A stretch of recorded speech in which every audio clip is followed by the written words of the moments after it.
সাবেক প্রধানমন্ত্রী বেগম খালেদা জিয়া রাষ্ট্র ক্ষমতায় থাকাকালে তার বেতনের প্রায় সম্পূর্ণ অংশই এতিমখানায় বিলিয়ে দিতেন বলে দাবি করেছেন তার সাবেক প্রেস সচিব মারুফ কামাল খান। মঙ্গলবার নিজের সামাজিক যোগাযোগ মাধ্যম ফেসবুকে দেওয়া এক পোস্টে তিনি এই তথ্য তুলে ধরেন। তার দাবি অনুযায়ী ১৯৯১ সালে গণ অভ্যুত্থানের পর জনগণের ভোটে প্রথমবার প্রধানমন্ত্রী নির্বাচিত হয়ে খালেদা জিয়া তার সরকারি বেতন থেকে প্রতীকী হিসেবে মাত্র ১ টাকা নিজের জন্য রাখতেন, আর অবশিষ্ট সব টাকা দান করে দিতেন এতিম শিশুদের কল্যাণে।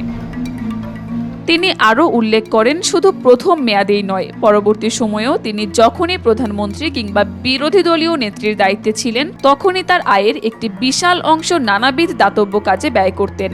দরিদ্র, দুস্থ ও অবহেলিত এতিমদের পাশে দাঁড়ানোর পাশাপাশি বহু মেধাবী কিন্তু অর্থ সংকটে থাকা শিক্ষার্থীর পড়াশোনার যাবতীয় খরচও তিনি ব্যক্তিগত তহবিল থেকে যোগাতেন। তবে প্রচার বিমুখতার কারণে এই মানবিক কাজগুলো কখনোই গণমাধ্যমে বা জনসম্মুখে আনতে তিনি স্বাচ্ছন্দ্য বোধ করতেন না বলে পোস্টে দাবি করা হয়।